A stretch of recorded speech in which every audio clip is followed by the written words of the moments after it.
समाज में ये बड़ी बीमारी है कि भाई भूल जाइए अब पहले क्या हुआ था, इतिहास में मत जाइए, इतिहास खुलेगा तो फिर कुछ होगा। मेरा वो समाज इतिहास की भूलों से नहीं सीखता और इतिहास को भूलने की गलती करता है, इतिहास उसे भूल जाता है। इतिहास बदला लेने के लिए नहीं पढ़ाया जाता। इतिहास में जो आप नादानी करते हैं, भाई आगे बढ़ो, हमें पीछे से क्या मतलब है, ये पीछे से न मतलब होने का लोग। और ये कौन लोग कह रहे हैं? ये वो लोग कह रहे हैं जो 1400 साल पहले अरब के अंदर आज भी मुसलमानों का एक फिरका जिसे शिया कहते हैं आप लोग, करबला के मैदान में प्रॉफिट मोहम्मद के नवासों को जिन्होंने कत्ल किया, भूखा रखा, प्यासा रखा, जिन्होंने प्रॉफिट मोहम्मद के दामाद का मस्जिद में कत्ल किया फजर की नमाज में, जिन्होंने मोहम्मद साहब की बेटी बीवी फातिमा का कत्ल किया आग लगा करके घर में, उनके बच्चों को जिन्होंने करबला के मैदान में मारा, शिया इतने लंबे समय के बाद आज भी उनको याद करते हैं और मुहर्रम मनाते हैं। ऐसे जिंदा रहा जाता है। हमको भूलने की बीमारी है, ये हो गया ये भी भूल जाओ, कलकत्ता हो गया भूल जाओ, डायरेक्ट एक्शन हुआ वो भी भूल जाओ, सब हमें भूलने की बीमारी है। इसलिए धीरे धीरे ये राष्ट्र, ये दुनिया के लोग आपको भूलना शुरू कर दिया है। जब रिटायर हो गए, आप सोचिए कि फैसला उन्होंने 1966 में दिया। नीलकांत गंजू साहब रिटायर हो गए, लेकिन उनके दुश्मन भूले नहीं।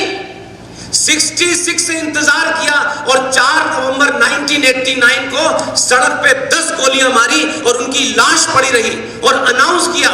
उस पे जिन लोगों ने गोली चलाई वो मोटरसाइकिल से चक्कर काट रहे थे और कहा कि जिसने भी इसको पानी दिया उसको भी हम मार देंगे। बात बात में इस देश के लोगों को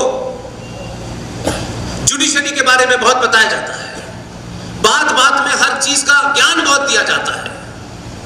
हिजाब को जिन लोगों ने फैसला दिया, इस घटना को शायद आप किसी और तरह देखते हो, मैं किसी और तरह देखता हूं। हिजाब पे एक फैसला आ गया, फैसला कोर्ट ने दिया है, आरएसएस ने नहीं दिया, विश्व हिंदू परिषद ने नहीं दिया, बीजेपी ने नहीं दिया यह फैसला। और जिन जजों ने दिया है उसमें इनको अपॉइंट करने का भी उन बेचारों का कोई रोल नहीं है। इस पूरे 70-80 साल में हजारों ऐसे फैसले आए जिनसे हम एक राय नहीं थे, जिन पे हम एक मत नहीं थे, हमारी नाराजगी थी बहुत सारे फैसलों पर। तब भी एक इतिहास में घटना कोई बताए कि सुप्रीम कोर्ट से लेकर के किसी हाई कोर्ट ने कोई फैसला दिया हो और सनातनी हिंदू ने जाके गोली मार दी हो। ये मैं इसलिए आपको बताने की कोशिश कर रहा हूं कि आप उस व्यवस्था और सत्ता की कमजोरी देखिए। हम समझते हैं कि सत्ता के जितने भी इंस्टीट्यूशंस हैं बड़े मजबूत हैं। 15 तारीख को कर्नाटक हाई कोर्ट के चीफ जस्टिस के साहब 2 लोगों ने मिलकर यह फैसला दिया, कुल मिला के 3 जज थे। कौन वो ताकतें हैं जिससे देश डरता है? 20 तारीख को तीनों जजों को वाई कैटेगरी की सिक्योरिटी दी गई है। किससे खतरा है ये बताएं, और तो हम पूछेंगे कौन सा भाईचारा है, कौन लोग हैं जिनसे खतरा है जजों को मारने का? कौन लोग हैं? भारत की सुप्रीम कोर्ट, भारत की हाई कोर्ट कोई फैसला दे तो उसको जान से मारने का भी उनके पास अधिकार है। जज साहब को आपने सिक्योरिटी दे दी। इस देश में हजारों लोग ऐसे हैं जो अच्छी बात सही बात करें, उनकी सिक्योरिटी का क्या होगा? ये जजों को भी सोचना चाहिए कि अगर भारत का सनातनी हिंदू ये मानता है कि आप न्याय की कुर्सी पर बैठे हैं, तो न्याय की कुर्सी पर बैठना सिर्फ काफी नहीं है, न्याय करते हुए दिखना भी जरूरी है। इसलिए आप सबरीमला पे फैसला दे देते हैं जो हजारों साल की परंपरा के बाद उसमें एक परंपरा बनाई गई है। आप हिंदुत्व की परिभाषा भी दे देते हैं। आप आए दिन तमाम देवी देवताओं का मजाक उड़ाने की बात भी करते हैं। कोर्ट इस बात की पिटीशन भी एडमिट कर लेती है कि भगवान राम थे या नहीं थे। ये इसलिए कि ये सब सनातनी समाज ये मानता है कि अभी भी हमें इस व्यवस्था पे यकीन है। दुनिया में जितने भी सभ्य समाज हैं, एक एक लंबे समय के बाद जब धैर्य टूटता है तो याद रखें, पूरे उनकी इज्जत की शान में गुस्ताखी करते हुए कुछ नहीं कहना चाहता।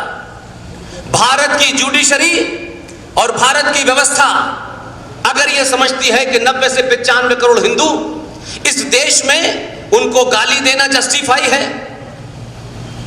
हर मोहल्ले हर शहर में कोई ना कोई रेप होगा, हर शहर में एक ना एक मॉब लिंचिंग होगी और समाज कोर्ट की तरफ देखेगा और कोर्ट जो है फैसला नहीं देता, अगर यह स्थिति बनी रही तो इसी समाज में से कुछ लोग उठ के खड़े हो जाएंगे, जज साहब फिर फैसला सड़कों पे होगा, फिर आप नहीं कर पाएंगे। ये ध्यान रखें। हम ये मानते हैं कि कुछ लोग समाज में जो काम कर रहे हैं वो ऐसे मुद्दों को जरूर बताएंगे जो किसी जाति से, किसी ग्रुप से, किसी पार्टी से, किसी संगठन का नहीं है, वो पूरे राष्ट्र का है। उनकी चुप भी मुझे शक के अंदर घेरे में लाती है कि ये कौन सी ऐसी बात है कि जब आपने सारा जीवन इसी काम के लिए दे दिया तो फिर 10 लोगों को क्यों नहीं पता चला। एमएलए बनना है, सबको एमपी बनना है, सब सत्ता की दौड़ में जाना चाहते हैं। हमें समाज सेवा करनी है, समाज सेवा करनी है तो जैन समाज से सीखो। समाज सेवा के नाम पे हमारे सर पे मत बैठो कि हम समाज सेवा करें। भाई हमें नहीं करवानी है आपसे समाज सेवा, हम जानते हैं कि आप कौन सी समाज सेवा करते हैं। इसलिए 2 विषय आपके सामने रख रहा हूं। इत्तेफाक की बात है, हमारी टीम का सबसे युवा सुप्रीम कोर्ट का एडवोकेट, निहायत ही बेहतरीन इंसान, इतना संस्कारी लड़का मैंने कहीं नहीं देखा। सिर्फ वकील ही नहीं है वो, अपनी बातों को कितने रेफरेंस के साथ रखना होता है कि सुप्रीम कोर्ट का चीफ जस्टिस भी उसके सामने बोल नहीं पाता। उसका नाम है विष्णु शंकर जैन। अपनी लड़ाई नहीं लड़ रहा वो। उनके पिताजी ने कई ऐसे महत्वपूर्ण कार्य किए हैं कि समाज ने कभी उसको हीरो नहीं बनाया। समाज पैसा और कपड़ा देख करके हीरो बनाता है। कौन कितना ताकतवर है उसे हीरो बनाता है। 1991 में नरसिम्हा राव की सरकार में अपने स्वार्थों में लिप्त कुछ लोग राम मंदिर मुद्दे को चला रहे थे। नरसिम्हा राव ने उनसे कहा कि हम इस मुद्दे को नहीं छुएंगे, इस मुद्दे पे कोई कानून नहीं बनाएंगे। हमने चुप्पी साध ली क्योंकि हमारा स्वार्थ बड़ा छोटा था। मैं या कोई भी, हम सब आने जाने हैं, हम चुप चले जाएंगे एक समय के बाद। अगर कुछ रहेगा तो ये राष्ट्र रहेगा। इसलिए अगर अपने स्वार्थों से आप ऊपर नहीं उठे तो ध्यान रखिए कि जिन बच्चों को आप मिनरल वाटर बना करके बड़ा कर रहे हैं, जिनको सबसे बेहतरीन एजुकेशन देकर के बड़ा कर रहे हैं, ये 15 साल किस स्थिति में होंगे आपको अंदाजा नहीं है। क्योंकि ऐसे ही बहुत सारे लोग 1935 में लाहौर में यही बात करा करते थे। कुछ पागल जीडी बख्शी और आरएसएस जैसे लोग समय समय पे बताते रहे। तब भी जब वो ये बात बताते थे तो लाहौर के लोग कहते थे ये क्या पागलपने की बात कर रहे हैं, हम तो सदियों से साथ रह रहे हैं, हमारा तो बड़ा भाईचारा है, हम तो ईद पे भी जाते हैं, हम तो दिवाली पे भी जाते हैं। 1935 के बाद एक भी नहीं मिला जो ईद पे जाता हो या दिवाली पे जाता हो। और जिसे आप लाहौर कहते हैं वो लव कुश भगवान राम के पुत्रों के ऊपर बनी हुई थी, वो आज आपके पास नहीं है और आप घर चले आए। जहां सारा हिंदुत्व का सारा इतिहास लिखा गया,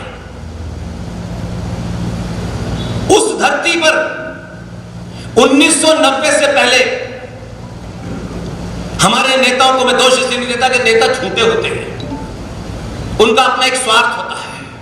और राजनीति जो भारत के अंदर है, जहां जहां लोकतंत्र है वहां ये मजबूरी है उन लोगों की। लोकतंत्र में झूठ बोलना पड़ता है वोट लेने के लिए। इसलिए मैं नेताओं को उसमें दोषी नहीं ठहराता।